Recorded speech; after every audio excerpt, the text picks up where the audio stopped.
Trudy was also on the show earlier this week, and we opened up on Monday by chatting with the Labor Minister Jean Boulet as he was meeting with all the parties involved with the Notre-Dame-des-Neiges cemetery labor situation. And at the time, he was saying, I'm going to let 48 hours go to see if we get a resolution, and if not, we're going to bring in an arbitrator.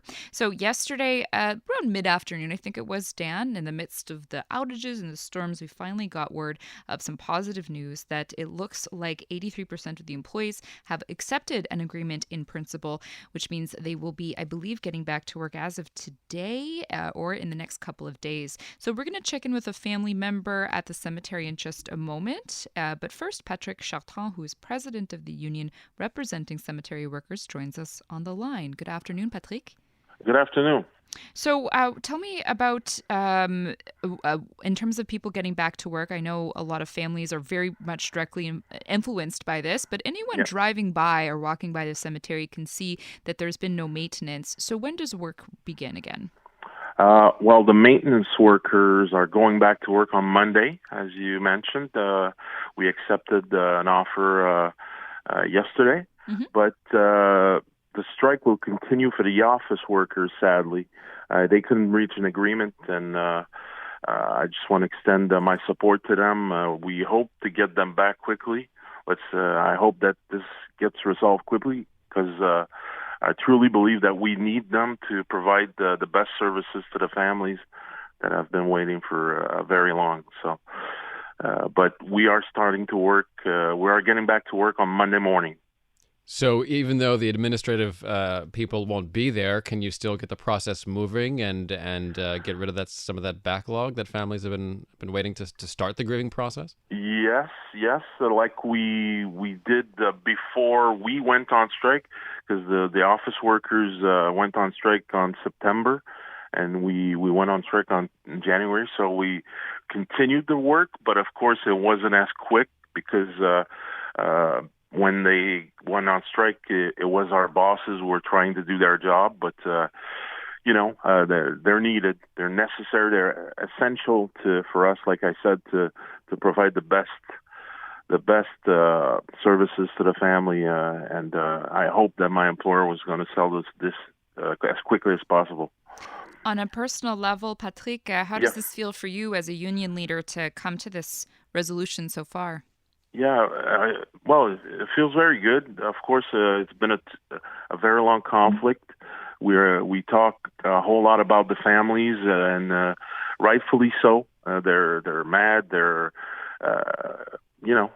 tired of this situation. They want this to end. But it was the same for us. It was a hard conflict for us. We also have families, a lot of stress, so of course it's time to move on and go back to work and turn the page, and it's very positive. Like I said, it's a little bit bittersweet because we feel like we are leaving people behind, because they're our colleague in the office and our friends also. So it was a little bit bittersweet. We want the best for them also. Completely understand. Well, Patrick, we appreciate you giving us this update. Oh, it's my pleasure. Patrick Chartrand is president of the union representing the cemetery workers, and as he points out, the staff workers or the workers in the office have yet to come to a resolution. We turn now to Michael MUSACCHIO, who's been keeping CJD listeners abreast of all the updates. His daughter, Vanessa, is buried at the cemetery, and he's been, as recently as last Sunday, he was at a protest organized by the families outside the cemetery asking for a resolution. Michael joins us. Hi, Michael. Hi, good afternoon, guys. Thank you for being here. How do you feel? I wanted to start just by thanking the entire crew of CJAD for just continuing covering this very inhumane event. How do I feel? I was talking to a few families that have been fighting since January.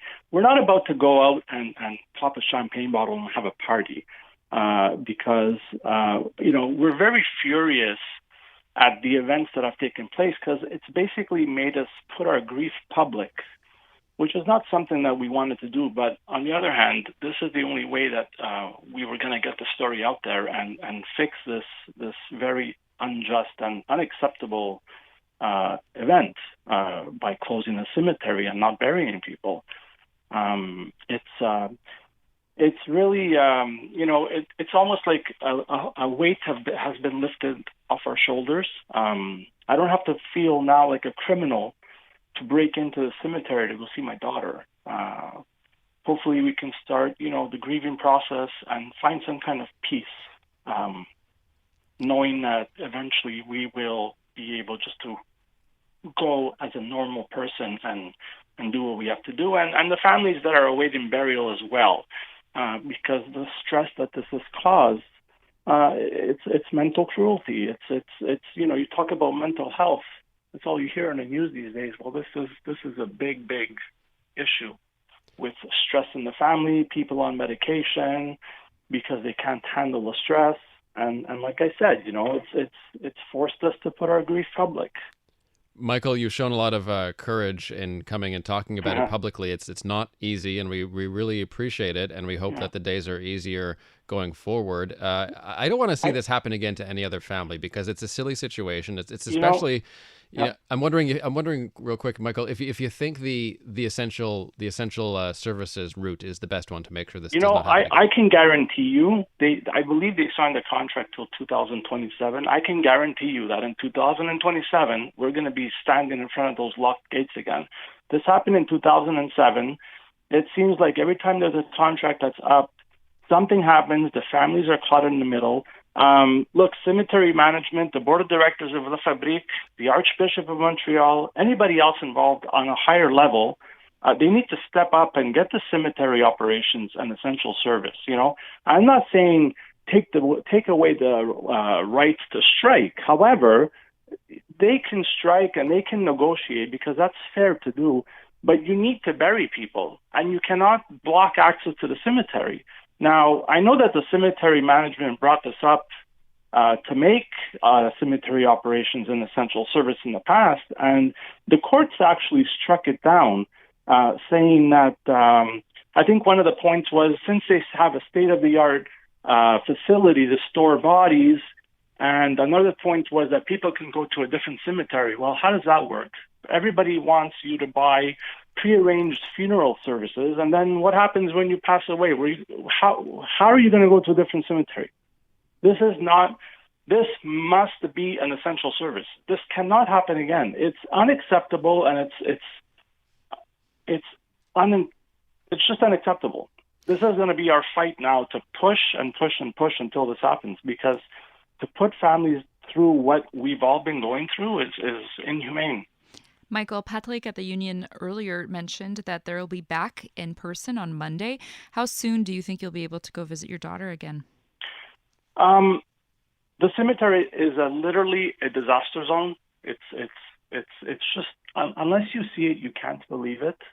I'm hoping that things get done quickly enough for them to open the gates, which, quite frankly, the gates should not be locked. The minute Mr. Boulet announced that an agreement was agreed upon, they should unlock those gates.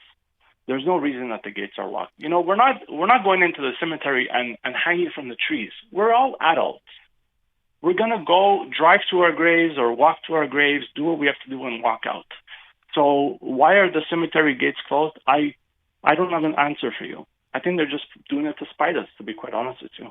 The other thing, Michael, and I hope this conversation gets going more, but I think this highlights not only, whether or not we need back to work legislation or essential services for this category of services, but also it's the mountain. And here in Montreal, we're very obsessed with the mountain and all kinds of public policy. We can't build apartment buildings 4 kilometers away from the mountain.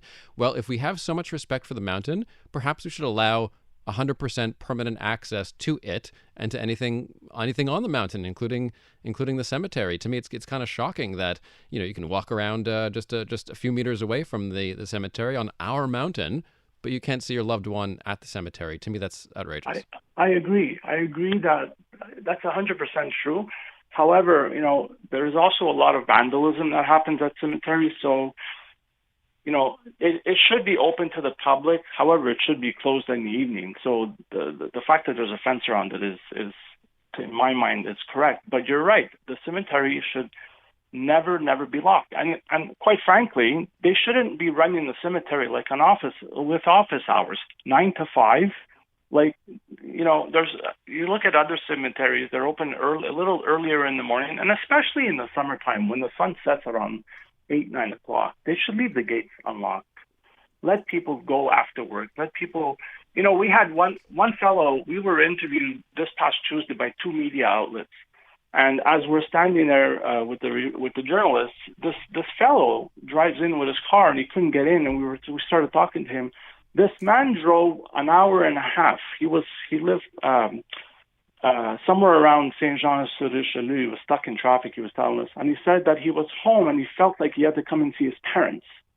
So he drives to the cemetery not knowing that there's a strike. And the poor fellow had to drive back home.